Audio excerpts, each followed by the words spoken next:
Hare Krishna. Welcome back to Namah ನಳಪಾಕ.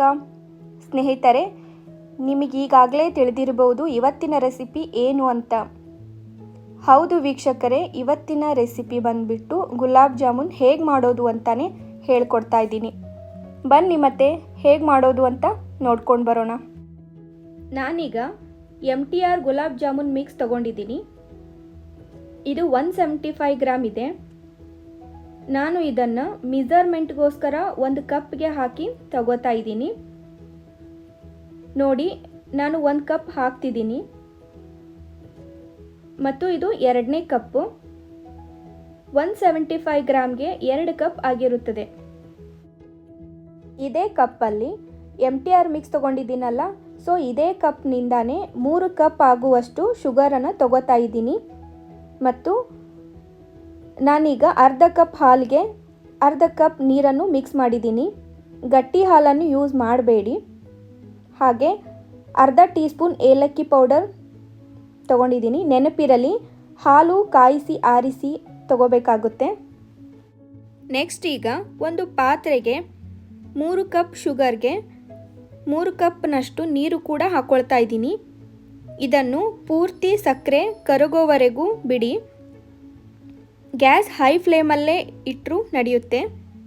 ನಾನು ಇವಾಗಲೇ ಏಲಕ್ಕಿ ಪೌಡರ್ ಕೂಡ ಸೇರಿಸ್ಕೊತಾ ಇದ್ದೀನಿ. ಈಗ ಇದನ್ನು ಜಸ್ಟ್ 5 ಮಿನಿಟ್ಸ್ವರೆಗೂ ಕುದಿಯಲಿಕ್ಕೆ ಬಿಡ್ತಾ ಇದ್ದೀನಿ.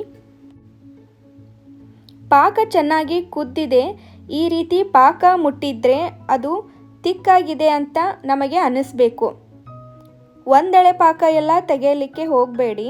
ಅಂದರೆ ಕರ್ದಂಟು, ರವೆ ಉಂಡೆ, ಈ ಥರ ಬೇರೆ ಬೇರೆ ಸ್ವೀಟ್ಸ್ ಐಟಮ್ ಮಾಡಬೇಕಾದ್ರೆ ಒಂದೆಳೆ ಪಾಕ ತೆಗೆದಿರ್ತೀವಲ್ಲ, ಆ ಥರ ಎಲ್ಲ ಮಾಡಲಿಕ್ಕೆ ಹೋಗಬಾರ್ದು. ಜಸ್ಟ್ ಅದನ್ನು ಮುಟ್ಟಿದ್ರೆ ತಿಕ್ಕಾಗಿ ಅನ್ನಿಸ್ಬೇಕು. ಸ್ವಲ್ಪ ಅಂಟೋ ಥರ ಬಂದರೆ ಸಾಕು. ಈಗ ನೀವು ನೋಡ್ತಿದ್ದೀರಲ್ಲ, ಇದೇ ಹದದಲ್ಲಿ ಪಾಕ ತೆಕ್ಕೊಂಡ್ರೆ ಸಾಕು. ಪರ್ಫೆಕ್ಟ್ ಆಗಿರುವ ಶುಗರ್ ಸಿರಪ್ ರೆಡಿಯಾಗಿರುತ್ತದೆ. ಇವಾಗ ಜಾಮೂನ್ ಮಿಕ್ಸ್ ಕಲಿಸ್ಕೊಂಡು ಬಿಡೋಣ. ತುಂಬ ಗಂಟು ಗಂಟು ಇದೆ ಅಂತ ಅನಿಸಿದರೆ ಜರಡಿ ಹಿಡ್ಕೊಂಡು ಬಿಡಿ. ಇದಕ್ಕೆ ಸ್ವಲ್ಪ ಸ್ವಲ್ಪನೇ ಹಾಲು ಹಾಕುತ್ತಾ ಹಗುರವಾಗಿ ಕಲಿಸ್ಕೋಬೇಕು. ಅಂದರೆ ಸಾಫ್ಟಾಗಿ ಕಲಿಸ್ಕೋಬೇಕು. ಮುಖ್ಯವಾಗಿ ನಾವೇನು ನೆನ್ಪಿಟ್ಕೋಬೇಕು ಅಂದರೆ, ಈ ಜಾಮೂನನ್ನು ಅಂದರೆ ಜಾಮೂನ್ ಹಿಟ್ಟನ್ನು ನಾದ್ಕೋಬಾರ್ದು. ಸ್ಪೂನ್ ಅಥವಾ ಬೆರಳುಗಳ ಸಹಾಯದಿಂದ ಚೆನ್ನಾಗಿ ಕಲಿಸ್ಕೋಬೇಕಾಗುತ್ತೆ. ಇದು ತೀರಾ ತರಿತರಿಯಾಗಿಯೂ ಇರಬಾರ್ದು. ನಾವು ಚಪಾತಿ ಹಿಟ್ಟಿಗೆಲ್ಲ ಕಲಿಸ್ಕೊಳ್ತೀವಲ್ಲ, ಹಾಗೆಲ್ಲ ಕಲಿಸ್ಕೋಬಾರ್ದು. ನೀವು ನೋಡ್ತಿರ್ಬೋದು, ನಾನು 1 ಕಪ್ ಹಾಲು ಕಂಪ್ಲೀಟಾಗಿ ಯೂಸ್ ಮಾಡಿಲ್ಲ. ಕನ್ಸಿಸ್ಟೆನ್ಸಿನ ನೋಡಿಕೊಂಡು ಸ್ವಲ್ಪ ಸ್ವಲ್ಪ ಹಾಲು ಹಾಕ್ಕೊಂಡು ಕಲಿಸ್ಕೊಳ್ತಾ ಇದ್ದೀನಿ.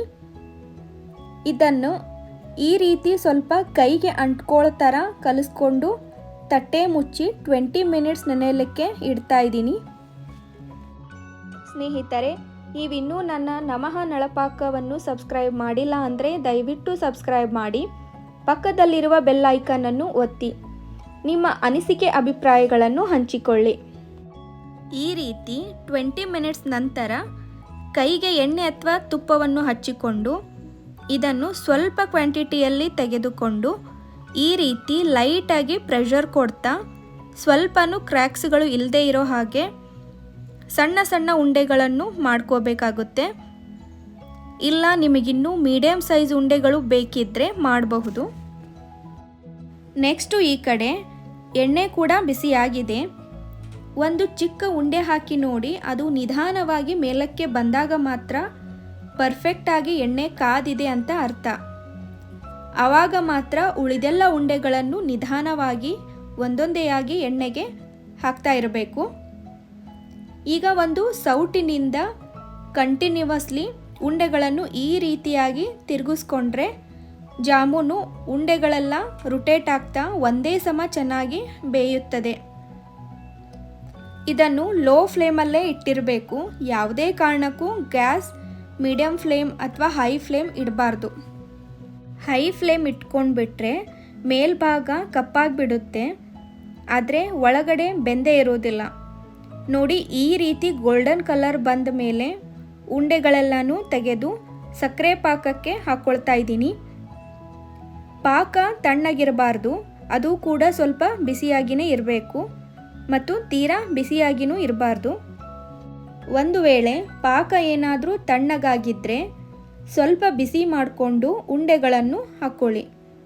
ಒಂದು ಕಡೆ ಜಾಮೂನು ಬಿಸಿಯಾಗಿದ್ದು ಮತ್ತು ಪಾಕನೂ ಬಿಸಿಯಾಗಿದ್ದರೆ ಉಂಡೆಗಳನ್ನು ಹಾಕಲಿಕ್ಕೆ ಹೋಗಬೇಡಿ, ತುಂಬ ಕಲಿಸ್ಕೊಂಡ್ಬಿಡುತ್ತೆ. ಮನೆಗೆ ಯಾರಾದರೂ ಗೆಸ್ಟ್ಗಳೆಲ್ಲ ಬರ್ತಾ ಇದ್ದಾರೆ ಅಂದರೆ ಒಂದು ದಿನದ ಮುಂಚೆನೇ ಜಾಮೂನ್ ಮಾಡಿ ಇಟ್ಕೊಂಡ್ಬಿಟ್ರೆ ಶುಗರ್ ಸಿರಪ್ಪಲ್ಲಿ ಚೆನ್ನಾಗಿ ನೆಂದಿರುತ್ತದೆ ಮತ್ತು ತಿನ್ನೋದಕ್ಕೆ ತುಂಬಾ ರುಚಿಯಾಗಿರುತ್ತದೆ.